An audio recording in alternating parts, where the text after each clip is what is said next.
हम महशर में इस कब्रों से उठाए जाएंगे जी, ठीक है।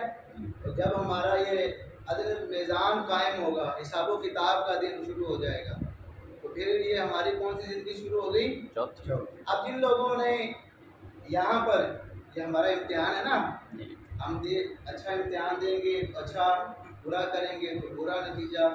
अब जैसा हम करेंगे वहाँ पर तोला जाएगा, वहाँ पर हमें उसकी पूरी पूरी जज़ा और सज़ा दी जाएगी। वहाँ पर किसी को किसी की सिफारिश और कोई मामला नहीं होगा, जो जो होगा वो उसके सारा सामने तोला जाएगा। अब जिसने नेक अमाल किए होंगे जी, उसको 5वीं जिंदगी कौन सी? जन्नत की। और जिसने बुरे अमाल किए होंगे 5वीं जिंदगी जहन्नम की। तो इस तरह ये हमने 5 जिंदगियां मुकम्मल करनी है। तो लिहाजा पहले मैंने जैसे आयत मुबारक आपके सामने पढ़ी है, उसका मकसद यही है कि हम दुनिया में सिर्फ और सिर्फ अल्लाह की इबादत के लिए पैदा किए गए। तो हमारा मकसद भी यहाँ इकट्ठे होने का, हिज़्बुल बैत शरीफ पढ़ने का, जिक्र नज़कार करने का यही मकसद है कि हमें अल्लाह और उसके रसूल की रिज़ा मिल जाए और हमें तरीक़ा मिल जाए। जिस तरह भी हो अल्लाह हमसे राज़ी हो जाए। तो लिहाजा जैसे भी हो, जिस तरह भी हो, कोशिश करनी है हमने इस अमानत को अच्छे तरीके से इस्तेमाल करना। अब कौन कौन सी हैं चीज़ें वो अमानत, ये भी तो है ना। मैं थोड़ा सा इसमें और वज़ाहत कर दूँ। अल्लाह ताला ने आप सबको अपना नायब बनाया है, मैं भी अशरफुल मखलूक़ात बनाया है ना, हम ही है ना अशरफुल मखलूक़ात, सब मखलूक़ में से। अल्लाह ताला समी भी है, बसीर भी है, बोलो तो सही, ऐसी है ना। तो अल्लाह ने अपनी सिफ्त किसमें रखी? हमें रखी है ना। हम समी भी हैं, सुनते भी हैं, देखते भी हैं। अल्लाह ने सिफ्त रखी है ना हमें, समझ रहे ना मेरी। हम सुनते भी हैं, देखते भी हैं, ठीक है। अल्लाह ताला अलीम भी है, अल्लाह ताला अलीम भी है। इसका क्या मतलब? उसको जानता भी है। हमको भी ये अल्लाह ताला ने इल्म दे दिया कि हम ये किताब पढ़ते भी हैं और पढ़ने के बाद जानते हैं कि ये क्या लिखा है, समझ रहे ना। यानी कि टोटली हम अपने आप को देखें। इस बात का नुक्ते तो बात यह है, अगर टोटली हम अपने आप को देखें, हर एक अंग है ना जो हमारा, वो अल्लाह की सिफ़त के साथ कुछ ना कुछ नहीं, बिल्कुल मुत्तसिल है, ठीक है ना। इसीलिए तो हम अशरफुल मखलूक़ात हैं। मगर इसमें क्या हुआ, 2 चीज़ें आपको बता दूँ। एक चीज़ क्या है, इसमें हमारे लिए और छुपाइयों के लिए फ़र्क डाल दिया। हम क्या है, हमें क्या दे दिया गया? शाऊर। हमें क्या दे दिया गया? शाऊर। और वो क्या है? बेशाऊर या लाशाऊर। अब मेरी बात लगता है समझ आ गई होगी। अब सोचने वाले के दिल में और सुनने वाले के दिल में ये तो बात आएगी, ये लो जी, ये तो छुपाइयाँ भी सुनती हैं, देखती हैं, खाती हैं, पीती हैं सारी, मगर इसमें क्या है, उनको शाऊर नहीं दिया गया जी। लाशाऊर है, बेशाऊर है। हमें शाऊर दिया गया है, हमें पूरे अच्छे की तमीज़ है, बैठने की तमीज़ है, खाने पीने की तमीज़ है, हर चीज़ की तमीज़ है। तो लिहाजा ये गुफ्तगू यहाँ पर सुनाने का मकसद ये है कि जिस तरह भी हो हमारे शर से, ये नहीं कहना कि या अल्लाह हमें उससे शर से बचा, अपनी नफ़ी करनी है ना कि या अल्लाह मुझे और मेरे शर से, मुझे भी और सामने वाले दोस्त अहबाब जो भी रिश्तेदार हैं, या अल्लाह उसको मेरे शर से महफूज रखना।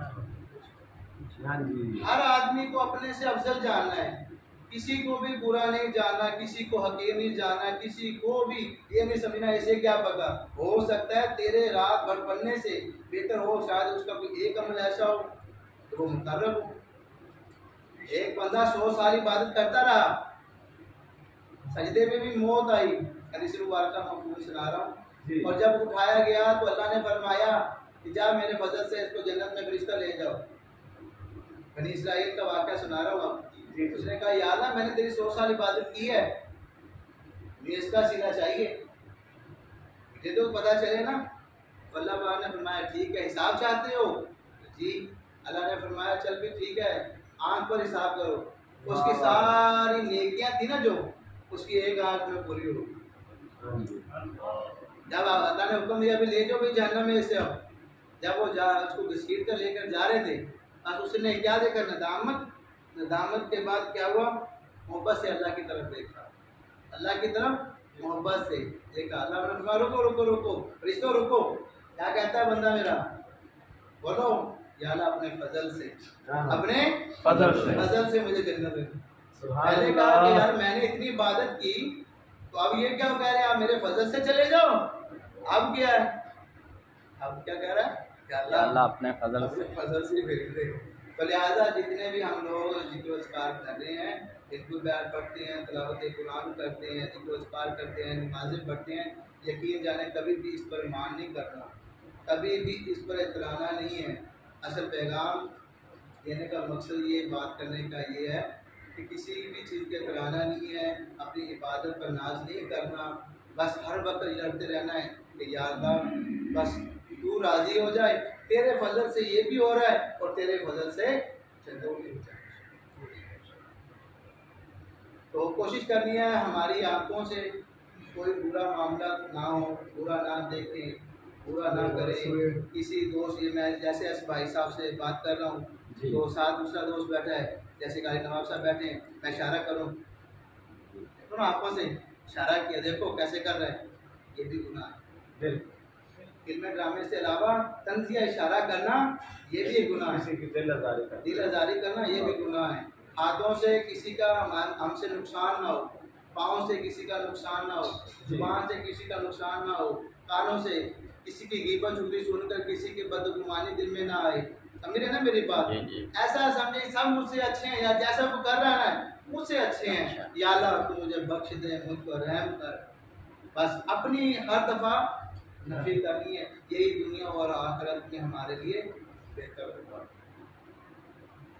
तो हमारा मौजू है हिज़्बुल बैच, जैसा आपको सबको पता है जी। तो अल्हम्दुलिल्लाह अल्लाह के फजल व करम से और उसके रसूल सल्लल्लाहु अलैहि वसल्लम के फजल से, दुआओं से, नज़र रहमत से और बाबा सरकार से, महबूब अली शाह साहब, और ये जो तरीका हम चला रहे हैं ना, ये बाबा सरकार से, महबूब अली शाह साहब और उनके खलीफा अकबर हाफिज़ साहब, हाफिज़ अब्दुल गनी साहब अब्दाल ज़मान, और आपके साहबजादा हज़रत सैयद शाह साहिब रहमतुल्लाह ताला अलैह की तमाम बरकतों से ही हम चल रहे हैं और ये सिलसिला जारी व सारी है, और इंशाअल्लाह ताला ये ता क़यामत चलता जारी और सारी रहेगा। और हमारी जो सरपरस्ती अभी फरमा रहे हैं हमारे मुर्शद सैयद अबू सईद बुशरी शाह कादरी, दुआ है कि अल्लाह करीम उनका साया तादेर हम पर कायम व दायम फरमाए। अल्लाह करीम उनको सेहत व तंदुरुस्ती वाली लंबी ज़िंदगी अता फरमाए।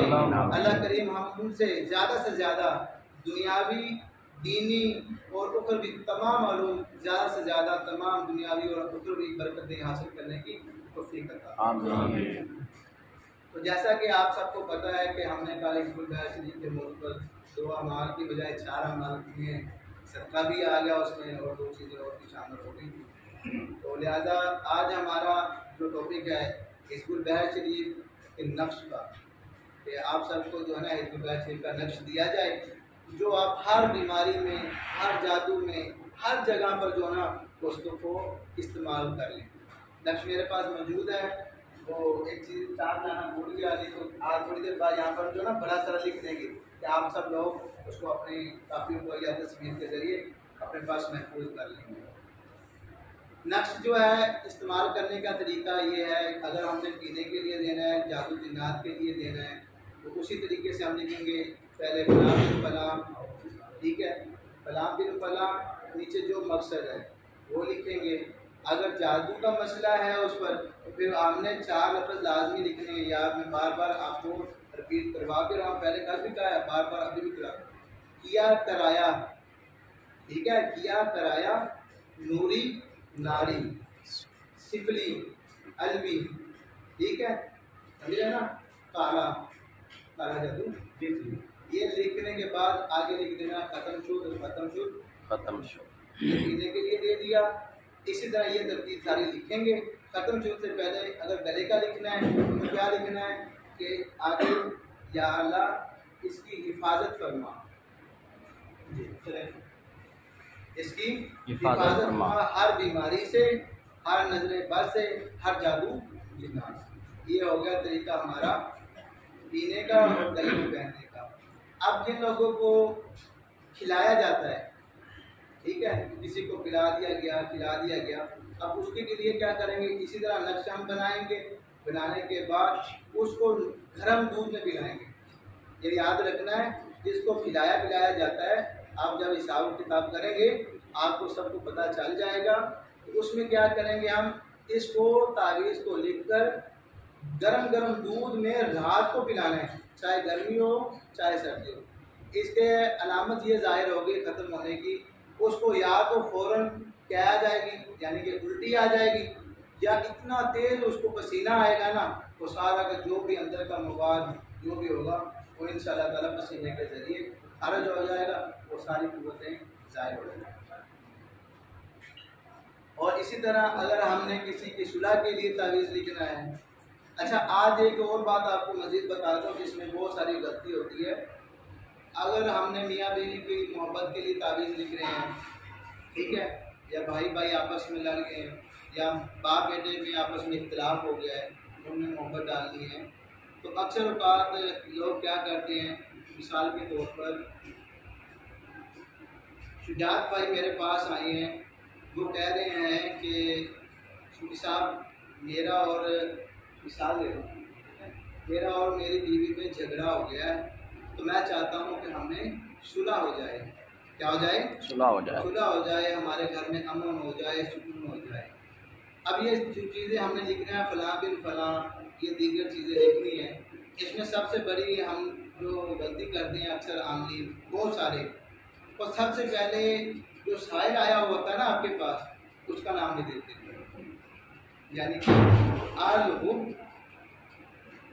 का ना, उसके बाद लिखना तो चाहिए था उसको उसकी बीवी का नाम, सीधा तो हमने उसको करना है ना, ये तो बेचारा खुद होकर आया है ना, आजिज होकर आया है ना, तो पहले हम इसका नाम लिख देंगे, ये शुजात बिन फलां अला हुब्ब फलां बिन फलां, फिर नीचे कोई भी आज मोहब्बत की उसमें लिख देते हैं, जैसे अगवाल के मोहब्बत दीगर या कोई भी आज हमने लिख दी, और फिर अभी दे जाइए उसको पिलाओ, वजन के नीचे रखो, उनके के साथ हिजरत के साथ निकालो, जिस तरह जाने का तरीके कार है। अब ये तो पहले ही उसके इश्क में मुब्तला है, परेशान है, मोहब्बत में सुलह चाहता है। अब जैसे जैसे वो काम करेगा वो तो उसी तरह रहेगा, इसमें और ज़्यादा मुसीबत ये बढ़ जाएगी, ये परेशान हो जाएगा, यार मैं तो सवाल का बाद में कहीं क्या होगा, उल्टा ये क्या होगा, और परेशान हो जाएगा कि वो इश्क की आग और ज़्यादा बढ़ जाएगी, बेचैनी बढ़ जाएगी।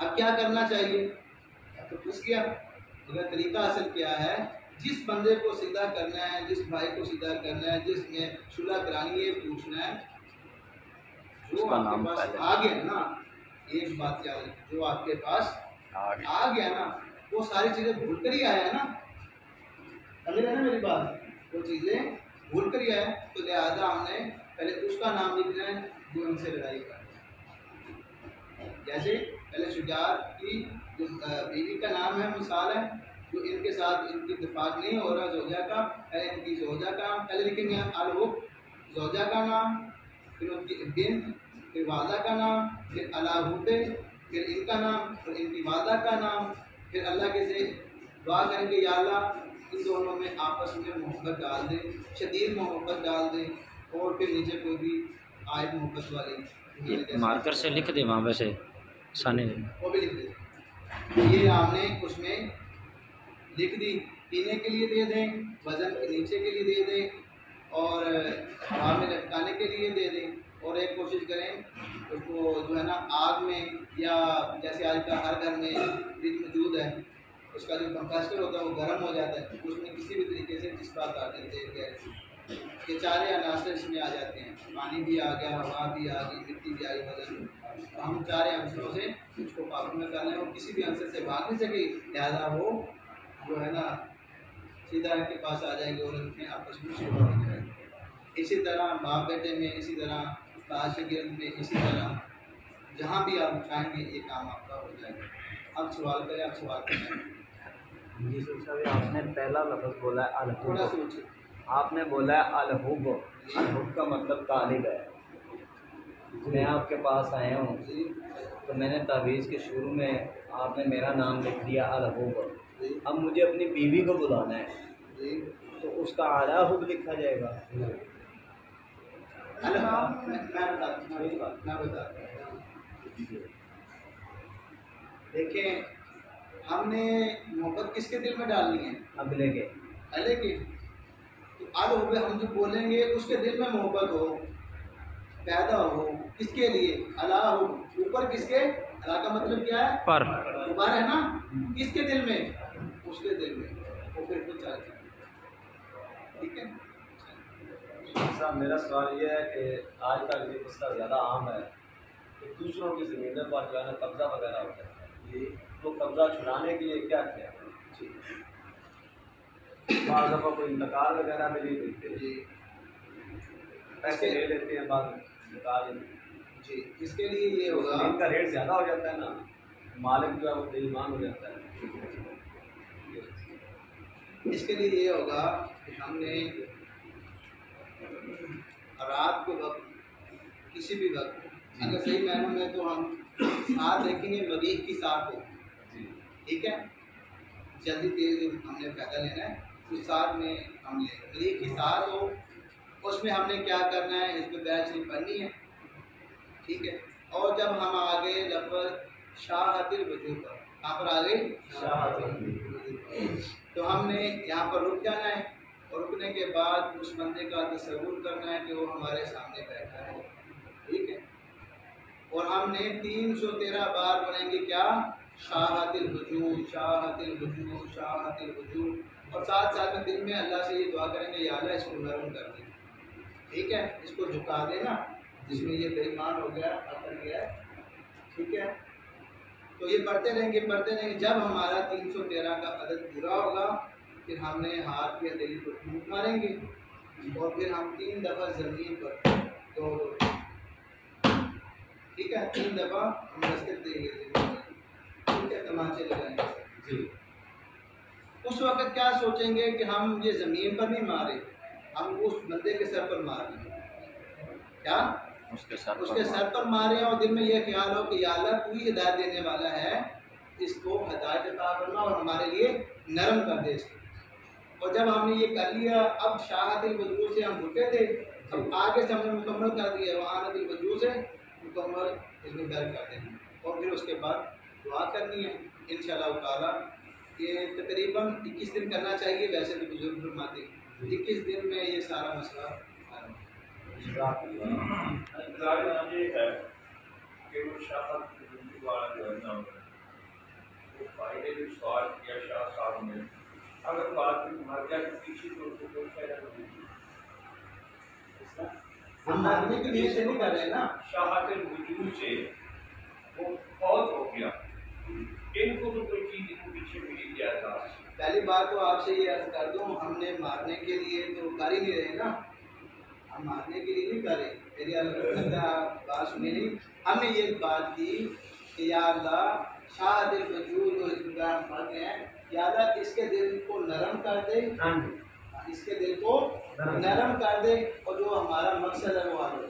हमने मारने की तो नीयत ही थी ना, नीयत पर हर चीज़ बात है ना, नीयत पर ही बात होती है। जो भी हम करते हैं, खाते हैं, मैंने खाना खाना है, मैंने नीयत करते हैं, हमें खाना खाना है, टाइम हो गया खाने के लिए, दिल में तलब पैदा हो पानी पीना, यार दिल में पानी की चाहत हो रही है, नीयत करते हैं पानी के लिए, यार ये तो नीयत सारी बात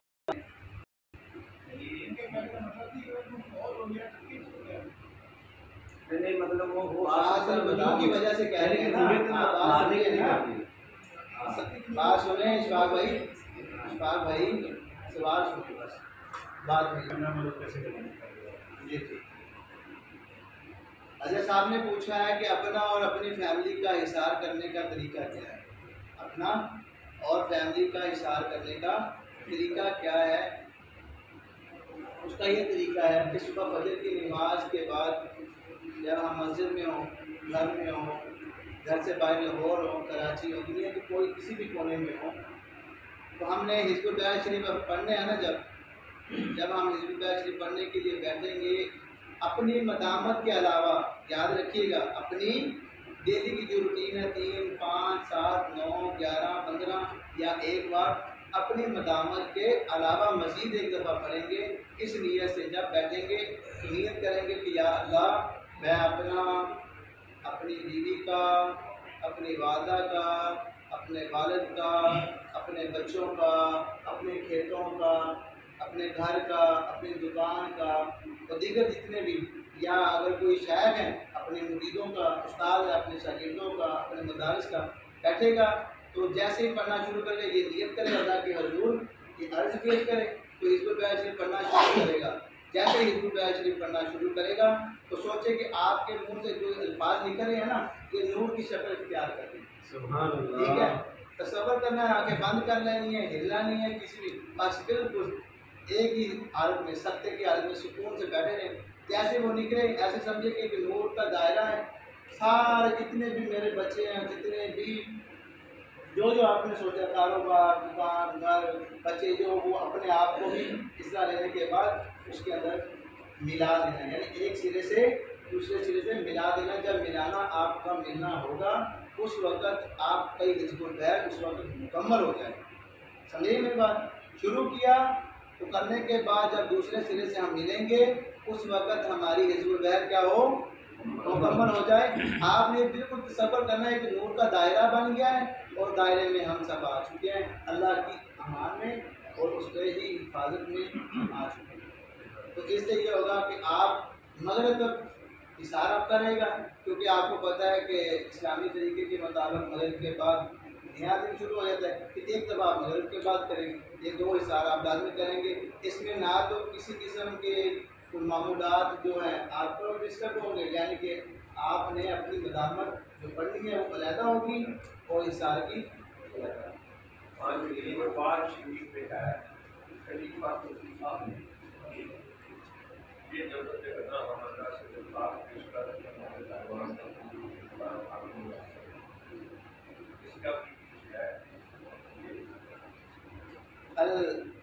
मुर्शिद करीम सैयद अबू सईद हुसैन शाह कादरी जानी बरकात ने फरमाया था कि हिज़्बुल बयान शरीफ एक खुद हिसार है। दोबारा वही बात करने वाली आ गई, ऐसी भी पढ़ेंगे ना हिसार है, मगर कई लोग ऐसे होते हैं जिन पर बार बार दुश्मनों के जिन्नात भी आमिल होते हैं। जैसे इंसान आमिल है ना, उसी तरह जिन्नात भी आमिल है, उनके अटैक होते हैं, दुश्मनों के अटैक होते हैं, दीगर कोई ना कोई बीमारी हमलावर होती है। ठीक है ना, इसकी नीयत से हम जब वो हिसार लगा रहे हैं ना, ये तो सारी इसी हुआ हिसार तो पहले भी हो गया। मस्जिद यानी कि वो नारा ना हमिल मस्जिद का, वो ये है। हम तो ऐसे हैं कि हमें हर वक्त अल्लाह की जो है ना पूरब अल्लाह की मार्फत और अल्लाह का फजल चाहिए, तो मांगते रहना चाहिए। जी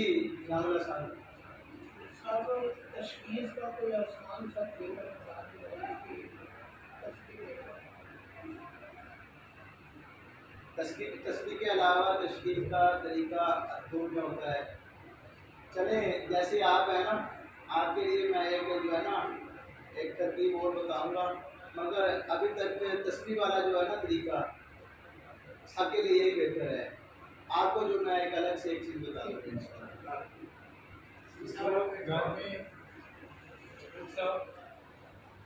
अक्सर ये देखा गया, ये जो जिन्नात वगैरह के बारे में आप बता रहे हैं, पढ़े लिखे लोग जो होते हैं ज़्यादा, मतलब उनको ये जाती जिन्नात इतने मसाइल नहीं होते, जितने मतलब लोग कम पढ़े लिखे हैं, देहातों में रहते हैं, तो फिर क्या ये देहातों वाली जिन्नात अलग है?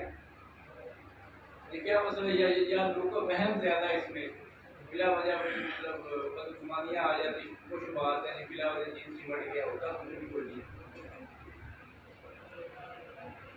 हदीस मुबारका में हदीस मुबारका का हुक्म है, रसूलुल्लाह सल्लल्लाहु अलैहि वसल्लम ने फरमाया अल्लाह का शुक्र अदा करो, अल्लाह का शुक्र अदा करो कि दुनिया में जहाँ तुम रहते हो इतने जिन्नात हैं कि तुम्हारे एक एक पाँव में हज़ारों लाखों एक एक घर में मौजूद है।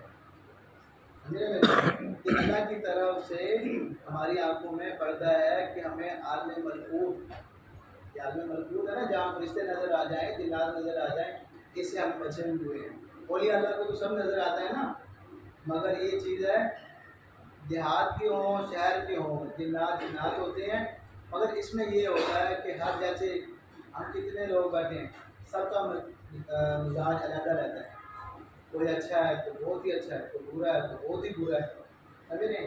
इसी तरह हमसे काफ़ी सारे मामला हो जाते हैं जिसका हमें पता नहीं चलता। एक दूसरा ये भी नहीं पता चलता हमें किसने हम पर क्या जादू कर दिया है और किसने हम पर क्या हमला किया है।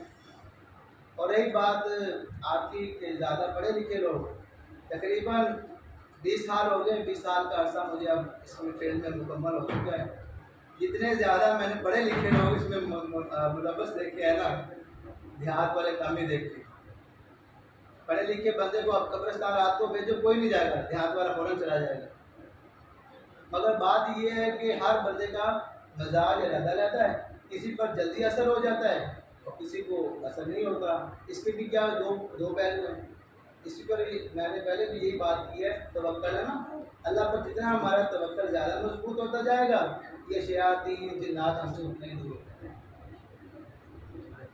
मेरा ये सवाल है कि जो हमने हजार कर लिया, इशार कर लिया घर का जादू टूटने से, हर किस्म की चीज़ से, वो जो है दोबारा फिर करना पड़ेगा, क्योंकि बार बार हमला हो रहा है।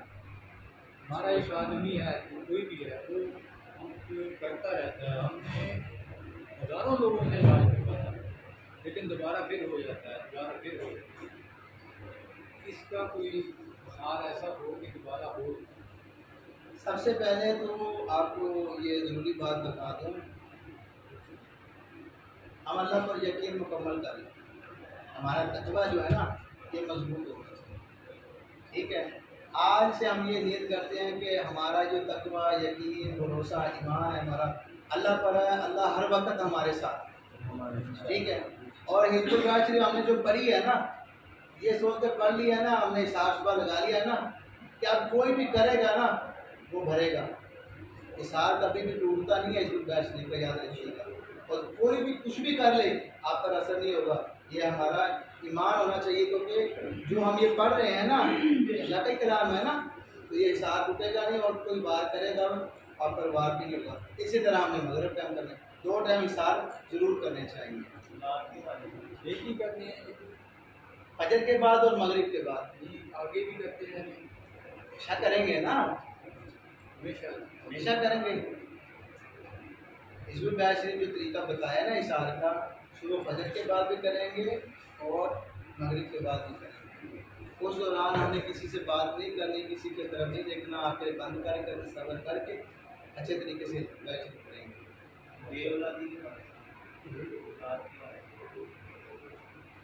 बेऔलादी के लिए सूरह फातिहा का अमल वही सरकार से महमूद शाह साहब ने अता फरमाया है, इस उम्मत पर मेहरबानी फरमाई है। तो आज नुक्ता मुझे मुर्शिद करीम ने एक बताया, लफ्ज़ बेऔलादी, लफ्ज़ बेऔलादी ये ठीक नहीं है। क्या ठीक नहीं है? मैंने कहा तो कैसे? आपने फरमाया कि देखो एक बंदे के पास बच्चियाँ ही बच्चियाँ हैं और बेटा नहीं है, बेऔलाद तो नहीं ना हुआ, और किसी के पास बेऔलादी की मतलब कि है ही नहीं बच्चा कोई भी, आप उसको कहते यार ये बेऔलादी वाला वजीफा पढ़ लो, बेऔलादी, समझ रहे ना मेरी जो मैं कहना चाह रहा हूँ? यानी कि क्या बोले नामरा साहब, औलादे नरीना के लिए हमने कुछ 4 हमें वजीफा बताया जाए। ये पहले ही अल्फाज हमने गलत बोल दिए, पहले ही अल्फाज हमने गलत बोल दिए।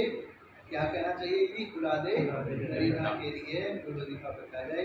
वो हमारे पास सूरह फातिहा का अमल बाबा सरकार से महमूद शाह साहब और सैयद शाह साहब रहमतुल्लाह ताला अलैह, और ये तरीका जो हमारा चल रहा है इसमें बहुत ही ज़बरदस्त अमल राइज है। इंशाल्लाह ताला वो आप सब लोगों को हिज़्बुल बैत शरीफ ग्रुप में इंशाल्लाह ऐड करता हूँ ना, वो हिसाब को मैं पेश कर रहा हूँ। अच्छा साहब, एक बहुत अहम सवाल, किसी के ऊपर अगर जिन्नात आ जाते हैं, कुछ लोग तो ड्रामे करते हैं, महसूस भी होने देते कि जिन्नात है या नहीं है।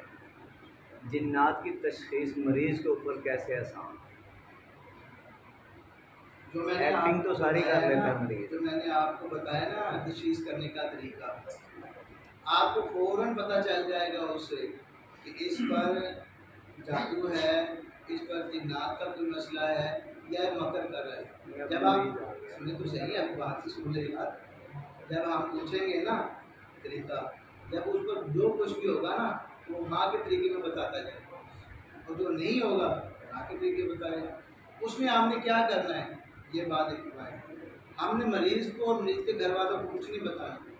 उसको आपने किस तरह की तदबीर से करना है, अल्लाह से दुआ करने के या अल्लाह इसके दिल में दिमाग में जो भी फतूर है घर वालों को तंग करने का या जो भी इसका मामला, समझदार के लिए इशारा काफ़ी ध्यान नहीं करना चाहिए, क्या यार ये दूर कर दे। और आपने यही नक्श इस्मुल बयान शरीफ का यही नक्श लिखेंगे और नीचे कोई दुआ लिख देंगे शिफा की, या शाफी या शाफी या शाफी लिख देंगे, या अल्लाहुम्मा, ठीक है, या शाफी लिख देंगे, या जैसे भी आप अपने तरीके से करते हैं, ठीक है ना। शिफा की कोई दुआ लिख देंगे, ठीक है, अल्लाहुम्मा आशिफ अंता शाफी, ठीक है, या अल्लाह इसको इस बीमारी से शिफा। अगर किसी पे सच में हाज़िरी हो तब भी यही तवीज़ दिया जाए, है ना। जिस पर सच में हाजिरी होगी तो मैंने पहले बता दी है ना, उस पर आप देखेंगे इस पर जादू जिन्नात किया कराया नूरी नारिश, वो मैंने पहले आपको बात बता दी। जो खिलाया जाता है उसके लिए भी बता दिया है, खिलाने वाले भी आपको बता दिया। और कोई सवाल? सूफी साहब, ये तवीज़ जो है ना, आपने फरमाया कि पंखे के साथ बांधें, वज़न के नीचे रखें, ये सब एक ही लिखेंगे, यही तवीज़ ही? एक तवीज़ एक जैसी लिखेंगे, सही, और अलग अलग जो है ना इस्तेमाल अलग अलग। एक चीज़ आप पूछिएगा। दुकान में कभी तो तमीज़ नहीं करते हैं, काले मार होते हैं, अरे माश काले मार बोलते क्या माश होते, काले से होते हैं, वो एक दो मरता निकले हो, एक दो मतलब वो निकले और एक मतलब वैसे ही मतलब दुकान में आग लगी जी, दुकान में जैसे एक कोने में वैसे आग लगी थी, आग लगी थी। एक आग लगी थी, मतलब उसके लिए आप ऐसा करें, इसको नया शरीफ पढ़ेंगे,